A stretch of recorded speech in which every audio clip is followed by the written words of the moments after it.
Bonjour les enfants, c'est papa. Imaginez-vous un seul instant, les enfants, que Paul Biya n'est plus le candidat à l'élection présidentielle du RDPC. Que va devenir ce parti? Posez-vous la vraie question. Imaginez-vous qu'en ce moment précis, la temps, parce que logiquement, il ne voit plus, il n'entend plus, il se fait popo dessus, il respire par aide.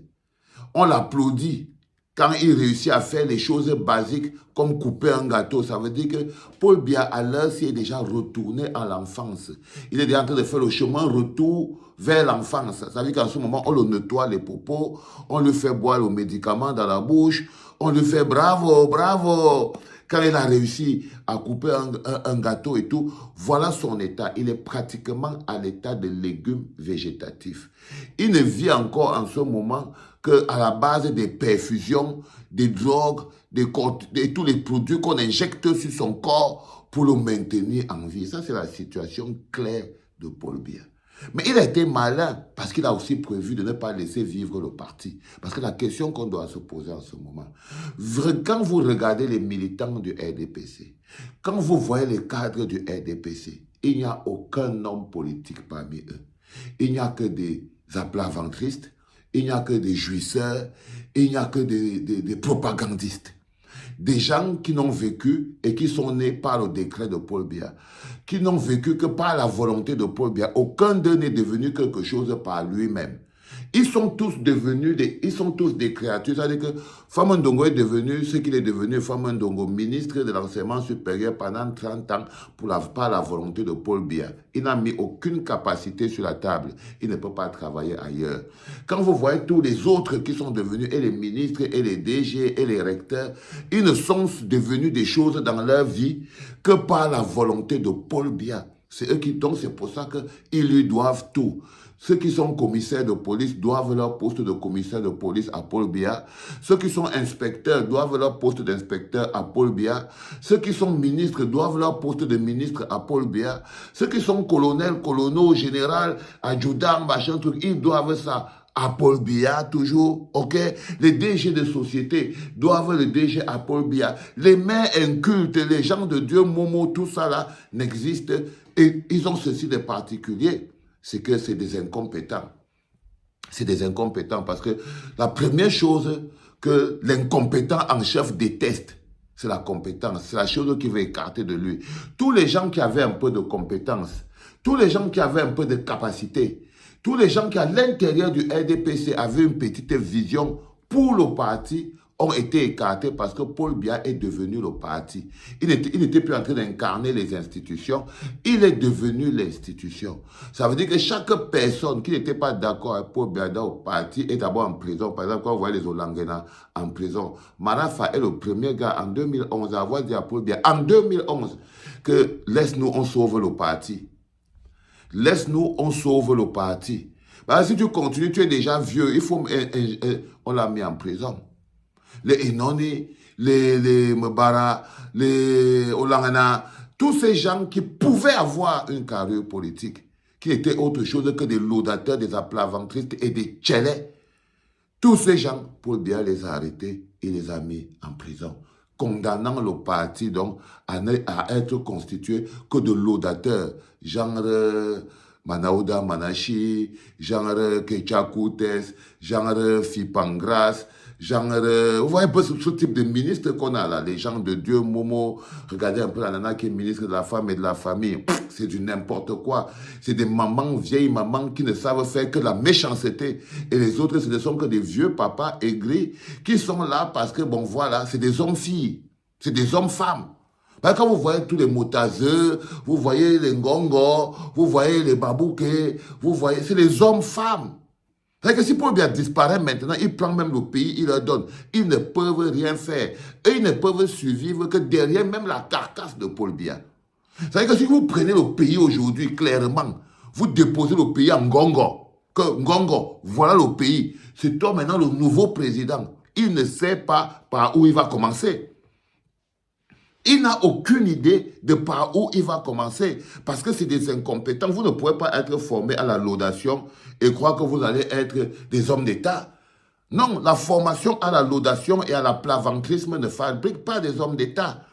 Ça ne fabrique pas des hommes d'État, non. Ça fabrique des laudateurs et des plaventristes et des propagandistes. Et ils ont ceci de particulier, c'est qu'ils sont méchants, ils sont arrogants et ils sont violents. Quand vous voyez un mec comme Atanganji qui parle de Paul Biya, dit que c'est le plus grand, c'est un président à la taille de niveau mondial.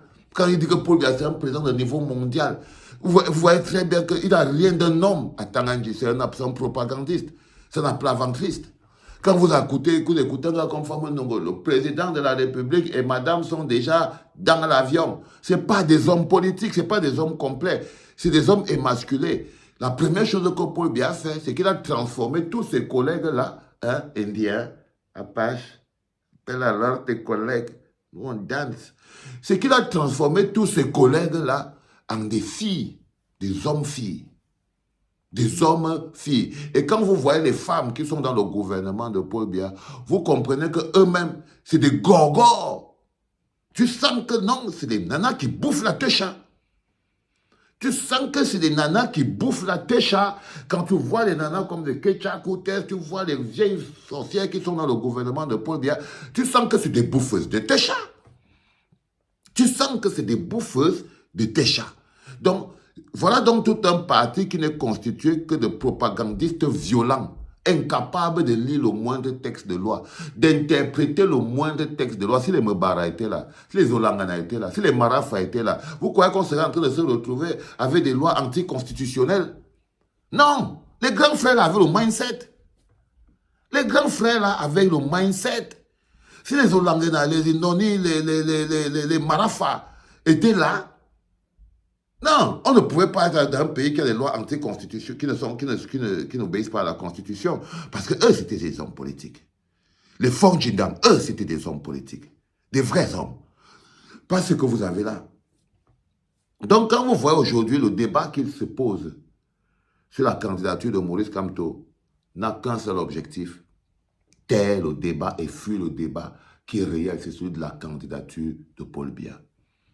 Le vrai débat du RDPC, ils croient qu'ils peuvent régler le problème de la candidature de Paul Biya en effaçant les autres candidatures. Par exemple, je suis sûr et certain que s'ils réussissent à chasser Maurice Kamto et que le peuple laisse, heureusement que le peuple ne laissera jamais, à chasser Maurice Kamto, à chasser Cabral Libi, même Paul Biya va dire qu'il n'est plus candidat à l'élection présidentielle. C'est là où tu vas voir donc les gongos venir là sans concurrent. Oui! Réfléchissez bien. Réfléchissez bien. C'est-à-dire qu'ils sont dans une logique où s'ils réussissent à écarter Maurice Kamto, ils réussissent à écarter Cabral Libi, je crois personnellement que là maintenant, vous allez voir que le congrès du RDPC va se tenir le même jour. Le congrès du RDPC va se tenir le même jour. Et ils vont nommer Ngongo, peut-être, ou bien Motaz. Bon, ils vont encore se taper à la machette. Non. Même là, ils ne vont même pas, ils ne peuvent même pas. Est-ce que Ngongo peut s'asseoir dans la même salle que Motazé? Non, il ne peut pas. C'est des mécréants. Est-ce que Motazé peut s'asseoir dans la même salle que Babouké? C'est des mécréants. C'est même pas un parti, c'est un gang de bandits qui sont mis ensemble. Donc il faut savoir, les enfants, que derrière le débat de la candidature de Maurice Kamto que vous voyez là, qui elle ne souffre de rien, ben, c'est le débat de la candidature de Paul Biya qui se cache. C'est le débat de la candidature de Paul Biya qui se cache. Nous sommes à 5 mois de l'élection présidentielle. Jusqu'à l'heure d'aujourd'hui, lui-même, il n'a pas encore dit s'il est candidat à l'élection présidentielle ou pas. C'est-à-dire qu'on n'est pas encore au courant. On ne sait pas s'il est là. Entre-temps, toute son équipe de laudateurs, c'est-à-dire que quand vous les voyez comme ils sont placés tous là, toute leur équipe de laudateurs sont en train de prier pour que Paul Biya dise enfin oui, et eux, ils puissent se déployer. Et eux, ils puissent se déployer. Mais je vous promets, les enfants, on a 2 choses à sauver cette année. Soit le RDPC tombe cette année-ci. Et ça, là, croyez-moi, pour que ça tombe, il faut juste qu'on mette Paul Biya de côté. Le reste, là, ils ne vivent pas, ils n'existent pas. Ils n'ont aucune grandeur, c'est des lâches. Il suffit juste que ce soit mis de côté. Donc, ce sera soit le RDPC, soit le peuple camerounais. Soit le RDPC, soit le peuple camerounais. Les enfants, c'était le 3e podcast de la journée en direct de la clinique. C'était papa.